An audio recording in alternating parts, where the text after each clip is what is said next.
My dear student, welcome back to my channel. और previous videos में मैंने आपको क्लास टेंथ साइंस के 2 चैप्टर कंप्लीट करा दिए हैं। Chemical reaction and equation, second था acid base and salt, and ये थर्ड चैप्टर है, ये केमिस्ट्री का ही चैप्टर है, मेटल एंड नॉन मेटल्स। ठीक है, मेटल और नॉन मेटल्स क्या होते हैं। इससे पहले मैं आपको कुछ बताना चाहूँगी। ये जो आपका प्री बोर्ड उत्तराखंड के स्कूल्स में मे बी मुझे लगता है बहुत सारे मोस्टली स्कूलों में प्री बोर्ड स्टार्ट हो चुके हैं। उसके आपको क्वेश्चन पेपर में प्रोवाइड करा दूँगी पीडीएफ में, डिस्क्रिप्शन में, वहाँ पर जाके आप इसकी प्रैक्टिस कर सकते हो। ओके, मोस्टली क्वेश्चन अभी ये सेकंड प्री बोर्ड्स आने वाले हैं। तो जो फर्स्ट प्री बोर्ड थे वो हमारे दिसंबर में हुए थे, मैंने आपको बताया भी था। एंड ये सेकेंड है, ये 22 तारीख जनवरी से स्टार्ट हो रहे हैं। अभी तो छुट्टियाँ इंक्रीज़ कर दी है गवर्नमेंट ने, बट स्टिल मैं उत्तराखंड में हूँ, तो उत्तराखंड के बाजपुर स्टेट के प्री बोर्ड स्टार्ट होने वाले हैं। अगर आपको कहीं से भी चाहिए हो कोई नोट्स वगैरह तो मुझे कमेंट सेक्शन में कमेंट करके बताइए। Let's without wasting any time let's start about video. देखो, मेटल एंड नॉन मेटल होता क्या है। देखो, पहले तो हम मेटल्स की बात करेंगे, फिर दैट नॉन मेटल की करेंगे, and physical and chemical change की। ठीक है, अब हमें यहाँ पर लिखा हुआ है in class 9th you have learn about verify elements, यानी कि आप हमारे प्रीवियस 9th में आप एलिमेंट्स के बारे में पढ़ के आ चुके हो। You have seen that elements, element को हम क्लासीफाई करते हैं मेटल्स और नॉन मेटल्स में। ठीक है, उनकी कुछ प्रॉपर्टीज़ है। Things of some use of metal and non metal, metal और नॉन मेटल को हम डेली लाइफ में यूज़ करते हैं। Second property, what property did you think of will, यानी कि जो हमारे एलिमेंट्स, जो हमारे उसकी कुछ करेक्टरिस्टिक्स, कुछ विशेषताएं हम जानते हैं, आगे डिस्कस करेंगे। एंड थर्ड एंड लास्ट, जो एलिमेंट्स होते हैं, how are the property reacts of the use of element, element को यूज़ करने की क्या प्रॉपर्टी होती है, क्या प्रिकॉशंस हमें लेनी चाहिए और किन चीज़ों का हमें ध्यान रखना चाहिए। ठीक है, 3.1 का प्रॉपर्टी, फिजिकल प्रॉपर्टी डिस्कस करेंगे, और 3.1.1 मेटल।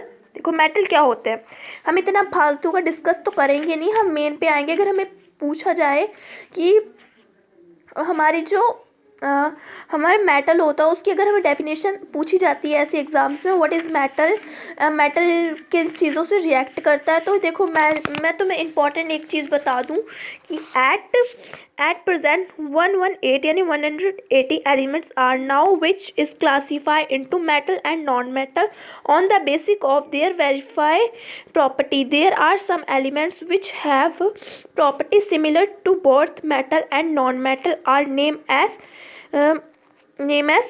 रुक जाओ, मेलिटियोडिक्स। ठीक है, हमारे 118 एलिमेंट्स जो है हमारे होते हैं, 118 एलिमेंट्स होते हैं जो कि हमारे उसमें क्लासीफाई होते हैं मेटल्स एंड नॉन मेटल्स में। ओके, अब इसमें जो मेटल के, हम मेटल और नॉन मेटल को दोनों को ही हमें एक बेसिक सा नाम मतलब इन्होंने दे रखा है हमें, उसे हम कहेंगे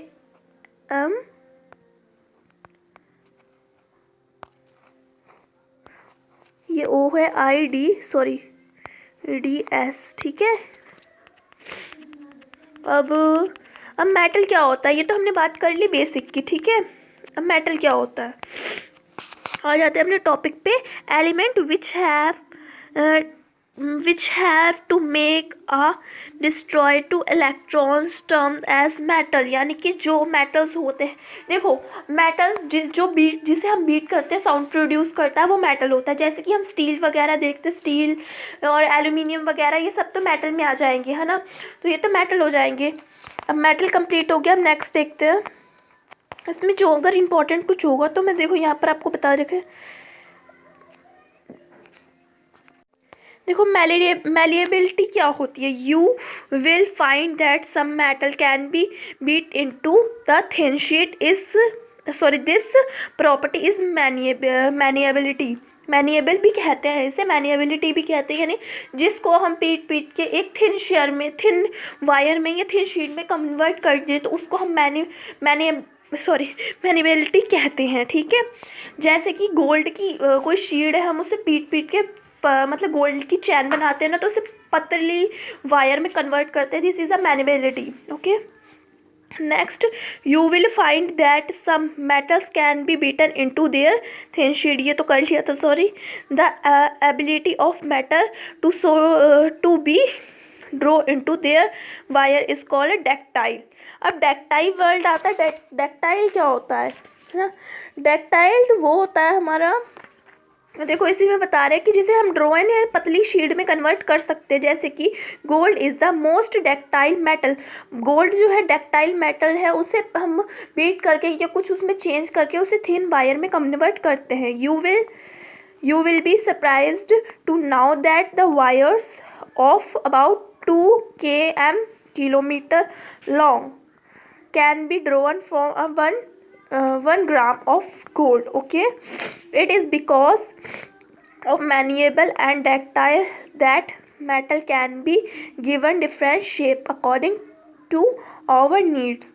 यानी हम अपनी ज़रूरत के मुताबिक उसको पतली थिन शेयर में हम कन्वर्ट करते हैं. हम कोई नेकलेस वगैरह बनवाते हैं, उसमें थोड़े हम डिज़ाइन देखते हैं गोल्ड का, तो वो कुछ वायर को वैसे डिज़ाइन करके वो कर सकते हैं, तो वो डक्टाइल कहलाती है. ठीक है, अब देखो नेक्स्ट देखते हैं.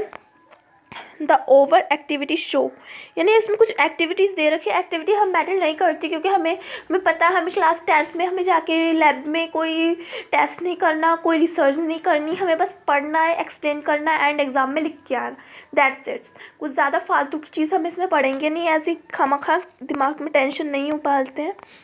नेक्स्ट देखते हैं. You must have seen then the wire carrying current in your homes, यानी आप देखते हैं इसकी, देखो फुल फॉर्म देखो, पॉलीवाइल क्लोराइड PVC यानी कि, और रबर लाइक का मटेरियल. हम देखते हैं कि हमारे घरों में जो है वायर्स लगी होती हैं वो सिल्वर मतलब एक पतली थिन शेयर में अंदर, अगर हम उसके ऊपर वाइट या कुछ कलर की टेप लिपेटी होती है, उसके अंदर देखेंगे ध्यान से तो पतली पतली सी वायर होती है, तो वो इलेक्ट्रिसिटी को ट्रांसफ़र करती है. ठीक है, इसमें भी यह हेल्प करता है. अब नॉन मेटल क्या होता है?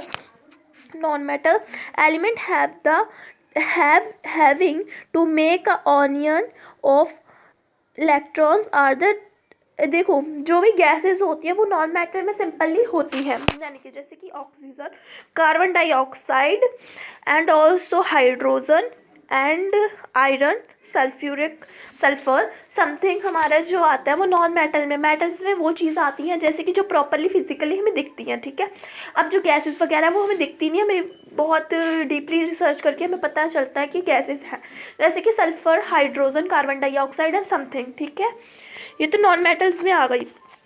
अब यहाँ पर क्या कह रहे हैं? In the previous class you have learned that there are very few non-metal. हमने प्रीवियस क्लास में बहुत सारे नॉन मेटल्स के बारे में पढ़ा भी है, जैसे कि हाइड्रोजन वगैरह के बारे में पढ़ा है, उसके इलेक्ट्रॉन्स के बारे में डिस्कस करी है, तो वो तो प्रीवियस क्लास की बात हो गई. हम 10th की बात कर रहे हैं, 10th में उसी को कुछ अपर लेवल हम पढ़ रहे हैं. ठीक है, on the base of the observation, ये तो उसका हो गया. अब ऑब्जर्वेशन क्या करा? Iodine is a non metal. Iodine एक नॉन मेटल है. ठीक है, Carbon is non-metal that can be exhaled in a different form. Each form is called an iodine. Okay. अब देखो केमिकल प्रॉपर्टी ऑफ मेटल की chemical properties क्या होती है. देखो इसमें हमें जो ऊपर वाला दे रखा था ना, देखो ऊपर वाला जो हमें गोल्ड वाला पैरा दे रखा था उसमें था एक्स्ट्रा शॉर्ट्स थे जो मैं अभी बता देती हूँ आपको. देखो gold and silver are most malleable metal are wire. देखो गोल्ड और सिल्वर एक बहुत मैनिएबल मेटल कहलाते हैं जिसे हम थिन शेयर में, थिन वायर्स में कन्वर्ट कर सकते हैं, जो कि 2 किलोमीटर तक हम उससे कन्वर्ट कर सकते हैं. सेकंड देखो, silver and copper are the best conductor of heat. Silver और कॉपर बेस्ट कंडक्टर है हीट का, और mercury are the poor conductor of heat. Okay, अब ये हो गया. नेक्स्ट देखते हैं केमिकल प्रॉपर्टीज़ क्या होती हैं. एक आयोडीन कंपाउंड क्या होता है? आयोडीन कंपाउंड भी इसमें आएगा. आयोडीन कंपाउंड जब मैं आपको बताऊंगी. अभी आयोडीन कंपाउंड ऊपर समझ लो. The compound formed by the transfer of electrons from of metal to and non metal are known as आयोडीन compound. Are electron compound are metal from of donation of electrons. Non-metal from an iodine electrons, it means then iodine compound are formed by a metal and non-metal. ठीक है, देखो अगर कोई electrons किसी को donate कर रहा है या इलेक्ट्रॉन्स ले रहा है तो उसी को हम आयोडीन कंपाउंड कहते हैं. अगर उससे किसी को कोई इलेक्ट्रॉन डोनेट करा दिया तो उसके बाद वो जो कंप्लीट हो जाएगा तो हमें उसे आयोनिक कंपाउंड कहेंगे. ठीक है, अब केमिकल प्रॉपर्टी ऑफ मेटल की क्या केमिकल प्रॉपर्टी होती है. अब एक सेकेंड को we will learn about the chemical property in the following session. Okay, अब देखते हैं 3.2.1 what happen when metal are burned in air. यानी जब हम मेटल को एयर में बर्न करते हैं यानी जलाते हैं तो वो कैसी गैस रिलीज करता है और कैसे रिएक्ट करता है. यू हैव सीन, ये तो एक्टिविटी का था. तो यहाँ पर एग्जांपल्स दे रखे हैं. Almost all matter combined with oxygen to form metal oxide. यानी कि सभी मेटल्स जो ऑलमोस्ट सारी मेटल जब हम बर्न करते हैं वगैरह करते हैं तो वो मेटल ऑक्साइड ऑक्सीजन के साथ ही वो होता है. ठीक है, तो वो मेटल ऑक्साइड बनाते हैं जैसे कि metal plus oxygen give rise to metal oxide. Metal और ऑक्सीजन को अगर हम बर्न करेंगे तो वो बाद में बन जाएगा हमारा मेटल ऑक्साइड, क्योंकि वो ऑक्सीजन के एब्सेंस में वर्क कर रहा है ना, इसीलिए. For example, when copper is heat in air is combined with oxygen to form copper oxide and black copper. 2Cu यानी copper plus O2 give rise to 2CuO, copper oxide बन जाएगा. ठीक है, जब कॉपर ऑक्सीजन के साथ react करेगा तो कॉपर ऑक्साइड बना देगा. ऐसे एल्यूमिनियम ऑक्साइड बना देगा जब वो उस पर बर्न करेगा. रिकॉल द चैप्टर 2 को याद करो. Copper side react with hydrogen acid, कि वो हाइड्रोजन एसिड के साथ रिएक्ट कर रहा था. ठीक है, अब acid we have learned that the metal oxide are based in nature, but some metal oxides such as aluminium oxide, zinc oxide etc show birth as well as base behavior. Such metal oxide which reacts with the both acid as well as base to product salt and water as now as a atmospheric oxide. Okay, अब देखते हैं अगला.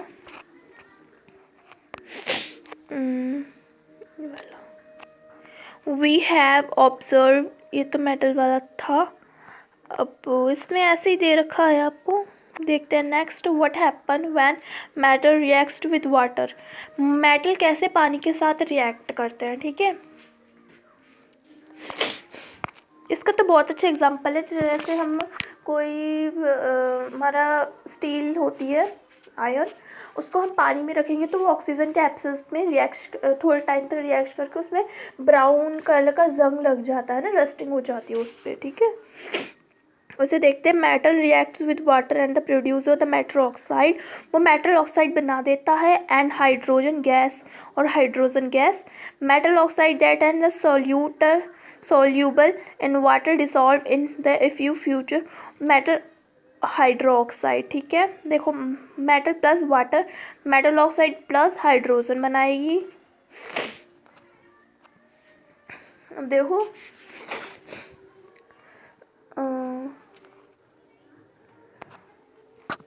ये यहाँ पर थे. Second example देखेंगे. Metal like potassium and sodium react cool water. ये जो है ठंडे पानी के साथ रिएक्ट करते हैं. देखो इसका फॉर्मूला कैसे. 2K solid state plus 2H2O liquid state give rise to 2KOH plus H2 gas, और साथ में हीट निकलेगी, हीट एनर्जी निकलेगी. ठीक है, अब देखो what happen when metal react acid. Acid के साथ कैसे रिएक्ट करेगा. You have already learn about metal reacts with acid to give a salt and hydrogen. हमने ऑलमोस्ट पढ़ा हुआ है कि जब मेटल रिएक्ट करेगा एसिड के साथ वो हमें देगा क्या, सॉल्ट और हाइड्रोजन गैस. ठीक है, देखो यहाँ पर दे रखा है मेटल है प्लस डिस्टिल्ड एसिड है, वो होगा बनेगा गिव राइज टू में salt plus hydrogen. Okay, write a equation for the reaction of magnesium, aluminium, zinc and iron with distilled hydrochloric acid. Hydrogen gas is not evaporate when a metal reacts with nitric acid. It is because HNO is a strong acid हम कह सकते हैं होता है. It's oxide the H2 produce to water and itself get reduced to any of nitrogen oxide. Okay, next topic, how to metal react with solution of another metal salt. यानी जब कोई metal किसी सॉल्यूशन के साथ react करता है और उसके बाद सॉल्ट निकलता है तो वो क्या टॉपिक है, क्या प्रोसेस है। देखो, reacted metals can displace less reacted metal from there compound solution of we have seen in the previous session that a metal is not equal, यानी सारे मेटल इक्वली रिएक्ट नहीं करते हैं। ठीक है, देखो अब ये सीरीज़ है द रिएक्टिव सीरीज़। देखो ये सीरीज़ है, यहाँ पर ये जो नीचे है ना ये सब ज़्यादा रिएक्ट वाले ऊपर वाले मोस्ट, देखो ये मोस्ट रिएक्टिव करता है, बहुत ज़्यादा रिएक्ट करता है पोटेशियम, फिर उससे कम आएगा सोडियम, फिर कैल्शियम, मैग्नीशियम और फिर एल्यूमिनियम और फिर थोड़ा decrease reacted zinc, iron, lead, hydrogen, copper, magnesium, silver और सबसे लेस कौन सा है, गोल्ड। एग्ज़ाम में पूछा जाता है। ठीक है, अब चैप्टर देखते हैं क्या से है ये। देखो, how do metal and non metal react, metal और नॉन मेटल कैसे रिएक्ट करते हैं। ठीक है, समथिंग इन द एक्टिविटीज़ तो हमने देखी नहीं है एक्टिविटीज़, यानी कि मेटल और नॉन मेटल कैसे रिएक्ट करते हैं हमने पूरा पढ़ लिया वो वाला, तो हमें समझ में आ जाएगा। अब देखो ये इलेक्ट्रॉन्स हैं, electron configurations. Okay, some electron configuration and it's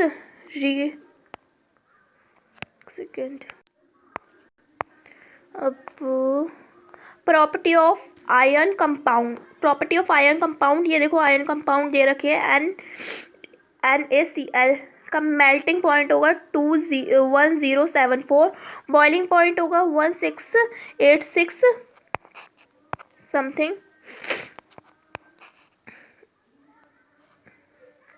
देखो ये तो इतना बड़ा मैं नहीं पढ़वाऊँगी आपको, क्लोराइजन एंड समथिंग। ये जो है ना मैं ये आपको अभी बता देती हूँ क्या होता है। देखो गैंगू क्या होता है, द और OR इवल और after ground is amount earthing and the sand, यानी कि जब हम धरती से कोई मिट्टी या कोई मेटल वगैरह निकालते हैं, गोल्ड वगैरह जब हमारे निकाले जाते हैं तो उसमें जो वेस्ट चीज़ें होती है मिनरल्स की, तो उसकी जगह वहाँ पर हमें गैंगू और एंड समथिंग हमें मिलता है। ठीक है, ये हो गया।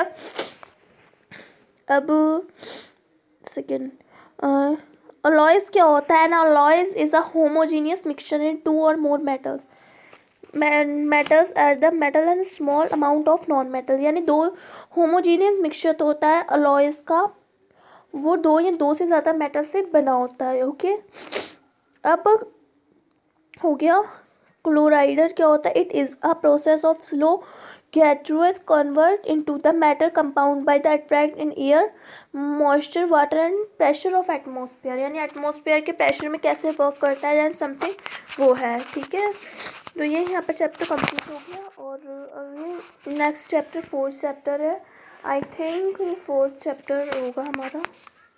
हाँ, next chapter carbon and its compound, carbon क्या होता है और इट्स कंपाउंड, वो तो नेक्स्ट वीडियो में देखेंगे। ये चैप्टर कंप्लीट हो गया, ये 1 शॉर्ट वीडियो थी और ये कंप्लीट हो गई है। अगर इस चैप्टर में कहीं भी डाउट हो, कोई भी क्वेरी हो तो कमेंट सेक्शन में मेंशन करें। मेरी वीडियो अच्छी लगी हो तो लाइक करें और अपने फ्रेंड्स के साथ शेयर करें और चैनल को सब्सक्राइब करके बेल आइकन बटन को प्रेस करें ताकि मैं जो भी वीडियो बनाऊँ वो सबसे पहले आप तक पहुँचे। Okay, thank you for watching me my dear student. And also भी अगर आपको प्रीवियस ईयर पेपर्स चाहिए तो मुझे कमेंट सेक्शन में बता देना, मैं आपको प्रोवाइड करवा। ठीक है, thank you for watching me.